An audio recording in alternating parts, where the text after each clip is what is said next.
ये खबर जो हम आपको बताने जा रहे हैं नवलगढ़ से हैं और घटना इस तरह से हैरान करने वाली है कि कोई सोच भी नहीं सकता। क्या आप कभी सोच सकते हैं कि किसी के इंश्योरेंस के पैसे लेने के लिए आप किसी की हत्या कर सकते हैं? आप तो नहीं सोच सकते, लेकिन इस दुनिया में ऐसे कोई इंसान है जो ऐसा करतूत करने की बात को सोच सकता है। नवलगढ़ में सही राम नाम के व्यक्ति की 6 महीने पहले एक कृष्णा नाम की महिला से शादी होती है। सहीराम पहले से ही विवाहित था, लेकिन उसकी पत्नी की मौत हो जाती है।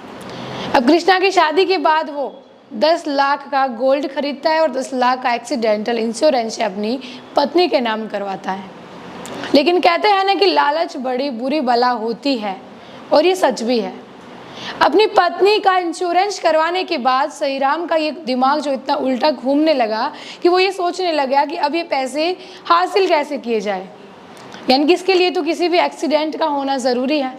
अब एक्सीडेंट में क्या करें? अपने दोस्तों के साथ मिलकर के प्लान बनाया और इस प्लान में उसने 4 दोस्तों को शामिल किया। अपनी पत्नी की हत्या की साजिश है वो रचने लगे।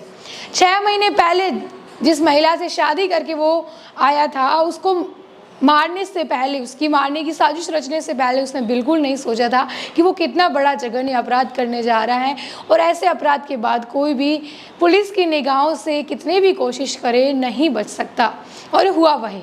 पहले तो इसने साजिश रची, फिर इस पूरी साजिश को एक एक्सीडेंट का घटनाक्रम बनाने की पूरी तैयारी की। अपनी पत्नी को बाइक पर बिठा करके लेके गया और वहाँ पर ज़बरदस्ती का एक्सीडेंट करवाया।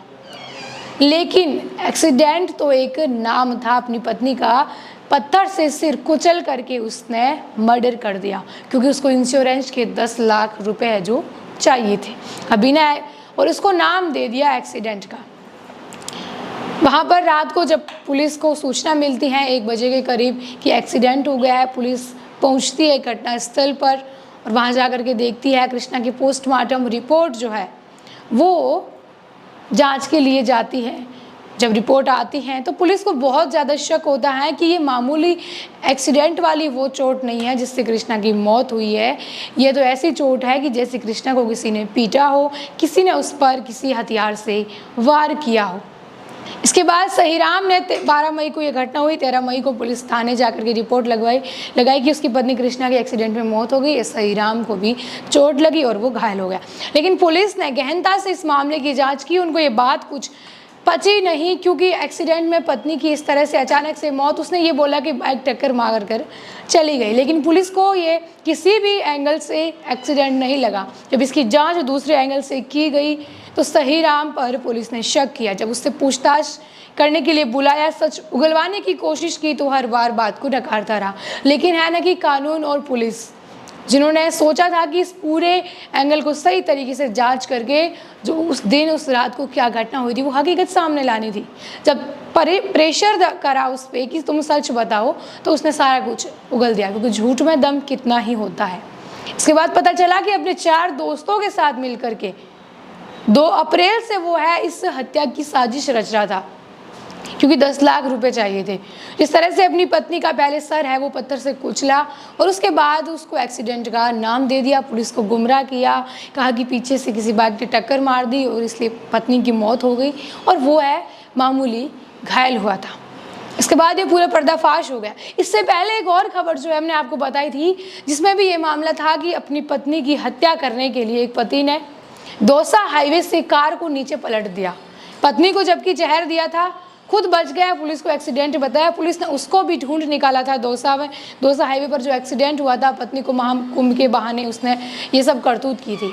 वहाँ भी यही था कि घरेलू परेशानी था, कोई प्रॉपर्टी को लेकर के झगड़ा होता था और पत्नी को मारने की सोची।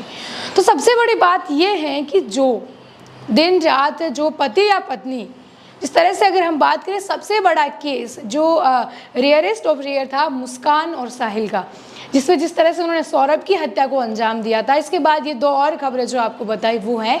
तो इसमें एक चीज़ ये है कि अगर कोई किसी के साथ रहना चाह रहा है, लेकिन किसी लालच की वजह से किसी को मारने की कैसे सोच सकता है। ये जो एक घिनौना पीछे, इंसान के पीछे घिनौनी हरकत छुपी हुई रहती है, पहली बार में तो किसी को भी नज़र नहीं आती है, क्योंकि कृष्णा ने भी नहीं सोचा कि 6 महीने ही हुए शादी को, क्या उसका पति उसको मार देगा। तो तो ये वो क्रिमिनल माइंड के लोग होते हैं जिनको फ़र्क नहीं पड़ता कि वो किसका मर्डर कर रहे हैं, चाहे अपने जीवन साथी हो या फिर उनके कोई भी हो, रिश्तेदार हो, भाई बहन हो, दोस्त हो या कोई भी हो। ऐसे बहुत सारे केस आते हैं जिसमें रिश्तों को ऐसे तरीके से शर्मसार किया जाता है, परिवार में किसी को भी अपने लालच के लिए मार है वो दिया जाता है।